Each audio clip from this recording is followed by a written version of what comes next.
Kylian Mbappé annonce enfin son futur club lors des trophées UNFP, les larmes de Jordi Alba et Sergio Busquets lors des adieux touchants au FC Barcelone. Bonjour à vous, chers amis téléspectateurs d'Afrisport. Un plaisir de vous retrouver dans votre revue de presse quotidienne. Comme d'habitude, que vous soyez au travail ou à la maison, vous restez avec nous pour ce tour de l'actualité et j'espère que vous avez passé un excellent week-end footballistique, chers amis et sportifs. Nous allons débuter cette fois-ci ce tour de l'actualité avec la Basketball African League. Où sont les amateurs du basketball africain, notamment la Ligue des champions africaine, raison pour laquelle on l'appelle Basketball African League. Oui, c'est la fin de la balle. Après la conférence Sahara et la conférence du Nil, la conférence, je rappelle Sahara qui a eu lieu au Sénégal, la conférence du Nil qui a eu lieu en Égypte, au Caire. Et oui, c'est la finale du côté du Rwanda à Kigali. Et la finale a été jouée ce week-end et le trophée a été remporté par Al Ahly qui maintient le trophée en Afrique du Nord, qui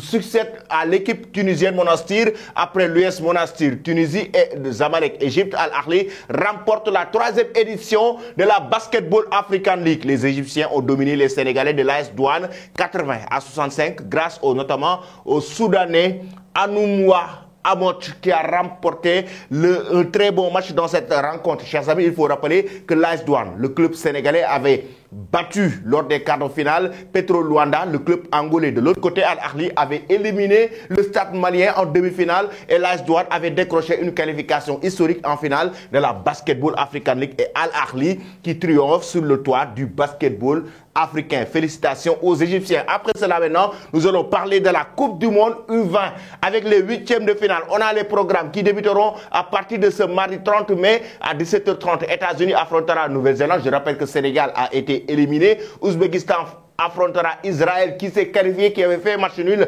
face au Sénégal. Ce mercredi, il y aura Colombie qui affrontera Slovaquie, Brésil qui affrontera Tunisie qui s'est racheté malgré le premier défaite face à l'Angleterre lors de la première journée et qui décroche une qualification qui va faire face au Brésil. Argentine fera face au Nigeria. Ah oui, ce sera un très gros choc.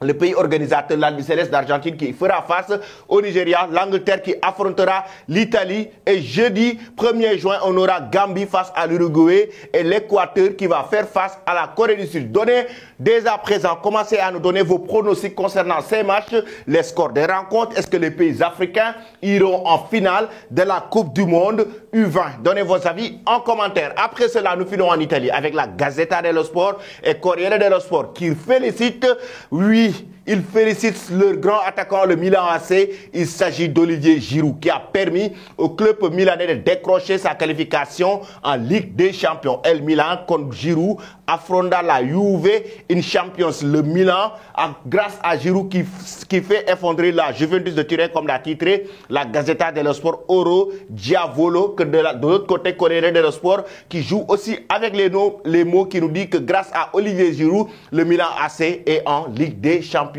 Sur un score de 1-0, le club Milani, le club lombard a remporté la victoire grâce à un très grand Olivier Giroud qui a qualifié le club en Ligue des Champions. Cette saison, le Milan AC a été éliminé par l'Inter de Milan en demi-finale de la Ligue des Champions. Ils vont renouveler l'année prochaine pour essayer maintenant de remporter encore le titre. Chers amis, pensez-vous que l'année prochaine, le Milan AC va remporter la Ligue des Champions? Donnez vos avis en commentaire. Ensuite, nous allons maintenant en Espagne avec le quotidien AS et Marca. La presse madrilène qui évoque la relégation de l'Espagnol de Barcelone après son match nul face à Valence sur le score de 2-2. Agonico avec les derniers matchs de la Liga, un descenso. C'est un drame pour cette équipe de l'Espagnol. Après ce match nul face à Valence, l'Espagnol pourtant qui avait beaucoup d'espoir avant même la rencontre en cas de victoire, avait l'espoir de se maintenir en Liga, mais cette fois-ci, ils vont retourner du côté de la 2e division espagnole. Oui, une 2e division qu'ils ont l'habitude de jouer, qu'ils connaissent bien, raison pour laquelle d'ailleurs la presse espagnole qui nous dit que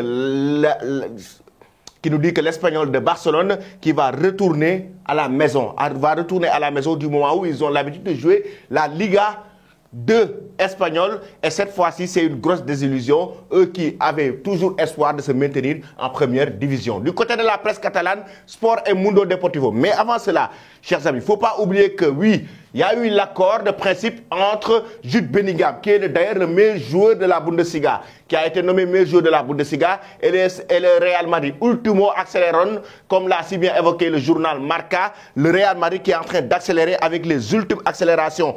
Harry Kane cuesta 115 millions d'euros. Le prix d'Harry Kane a été fixé par les Spurs de Tottenham à 115 millions d'euros. Comme vous le voyez, le Real Madrid doit mettre sur la table la somme de 115 millions d'euros pour décrocher l'attaquant anglais. Pensez-vous que Harry Kane doit rejoindre le Real Madrid? Et oui, que pensez-vous de ce transfert Jude Bellingham au club merengue? Donnez vos avis en commentaire. Les adieux avec de l'émotion au sein du Barça. Mundo Deportivo Esport qui revient sur la dernière rencontre du Barça. Hasta pronto Camp Nou. À bientôt Camp Nou avec les dernières rencontres de Sergio Busquets et Jordi Alba. Le Camp Nou les a rendu un vibrant hommage. C'était le dernier match avec cette équipe du Barça. C'était face à Mallorca sur un score de 3-0.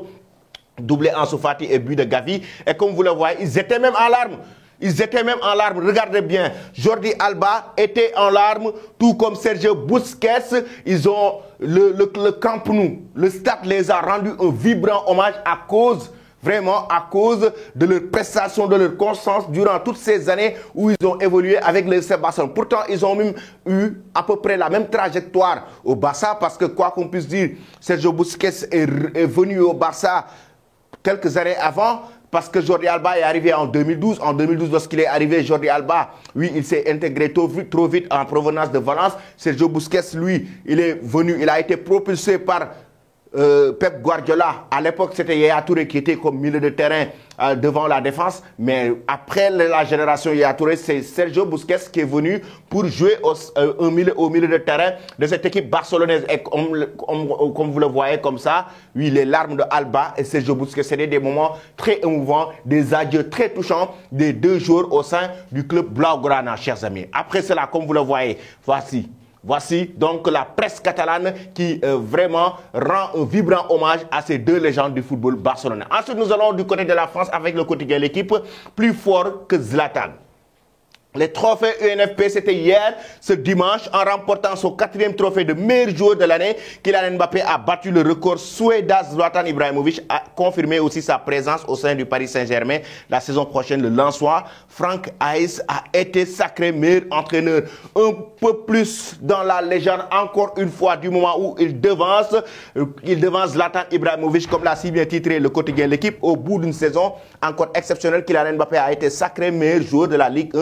Pour la 4e fois de rang, une première dans l'histoire. Il a aussi confirmé sa présence au sein du Paris Saint-Germain. Le prochain exercice. Et oui, il prend la décision. Il l'a annoncé avant de revenir sur sa saison actuelle. J'ai toujours voulu gagner et marquer l'histoire du championnat. Malgré mon ambition, je n'ai toujours pas cru pouvoir gagner aussi rapidement. Je suis très content. Il ne faut pas négliger ce titre qui nous permet d'être propulsés au sommet du football français. On est très fiers. On fait partie de l'équipe qui a permis de faire entrer le Paris Saint-Germain dans l'histoire, à confirmer que Kylian Mbappé, enfin, Mbappé n'a pas esquivé la fameuse question autour de son avenir proche, toujours sous contrat jusqu'en 2024 avec le PSG. L'attaquant a souvent cité dans la presse pour un départ, notamment après l'élimination parisienne contre le Bayern Munich en Ligue des Champions. On ne parle pas de mon avenir, tant mieux. Je suis content, j'ai un contrat. L'année prochaine, je serai là. Et je serai très content. Ça veut dire que ce mercato estival, Kylian Mbappé ne quittera pas le club de la capitale française, le Paris Saint-Germain, et cela a déjà enflammé les réseaux sociaux, notamment la presse française. Pensez-vous que Kylian Mbappé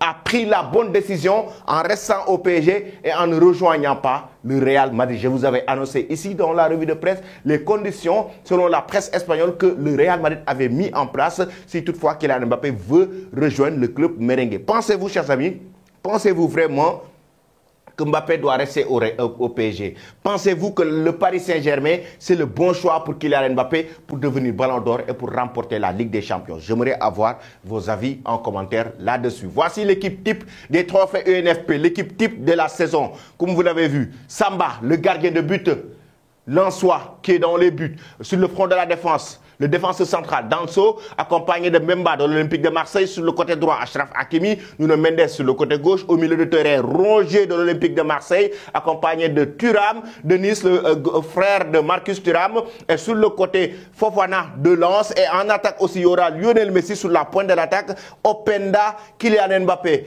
Voici donc le 11 type, l'équipe type des trophées ENFP. Vous pouvez donner vos avis là-dessus. Quel est le joueur qui manque dans cette équipe type? Et oui, il y a un joueur, y a-t-il un ou des joueurs qui ne devaient pas figurer dans cette équipe type? Vous nous le dites, chers amis, en commentaire. Le Bayern Munich qui prend la décision finale concernant l'avenir de Thomas Tuchel. Il y a eu ces derniers jours beaucoup de spéculations, beaucoup de rumeurs, mais le nouveau président du club bavarois a clos le débat catégoriquement. Thomas Tuchel va rester au Bayern Munich. C'est la décision finale. Champion d'Allemagne pour la 33e fois de son histoire, le Bayern Munich a malgré tout entamé une révolution. Au lendemain du sacre, non, pas au lendemain même. Quelques minutes après le sacre, c'est quelques minutes après le sacre, on a appris à travers la presse que Oliver Kahn est le directeur sportif du club du bavarois du Bayern Munich, Salah Almonovic. Les deux ont été limogés par le conseil d'administration du Bayern. Pourtant, le directeur sportif était en train de faire son travail, tout comme Oliver Kahn. Mais on n'a pas compris. Certes, il faut quand même oser le dire, cette saison, le Bayern Munich était quand même en difficulté. Cette saison, le Bayern a eu d'énormes difficultés, raison pour laquelle ils ont remporté même, je précise bien, le championnat de Bundesliga de justesse. Mais, comme l'a si bien évoqué, après le départ du directeur sportif Hassan Salimovic et du président directeur Oliver Kahn, les dirigeants bavarois tenaient une conférence de presse ce dimanche. L'occasion pour le président du club, le nouveau président Herbert Hainer, de maintenir sa confiance à Thomas Tuchel. Oui, le successeur de Julian Nagelsmann. Le président a carrément dit qu'il va rester. Nous sommes absolument convaincus par Thomas Tuchel. C'est l'un des meilleurs entraîneurs en Europe. Il a démontré dans ses différents postes, a ainsi assuré le dirigeant munichois. Ça veut dire que Thomas Tuchel va bel et bien rester. Tout récemment, ce matin même, il y a Fabrizio Romano qui confirme encore une fois l'information comme quoi que Thomas Tuchel va rester au sein du club bavarois. Pensez-vous, chers amis, que c'est une bonne idée? Thomas Tuchel, oui, le Bayern Munich devait-il le limoger ou le Bayern Munich a-t-il fait le bon choix en maintenant l'entraîneur allemand? Donnez vos avis en commentaire. Voici donc, comme je vous l'ai montré tout à l'heure, l'image des larmes de Jordi Alba et de Sergio Busquets qui ont vécu des adieux touchants au sein du club Blaugrana. Regardez bien ici l'accolade avec Xavi Hernandez. Et comme vous le voyez, c'est le club catalan, le Camp Nou, qui les a rendus un vibrant hommage. Restez connectés sur Afrique Sport pour ne rien rater de l'actualité. Merci et très bonne journée.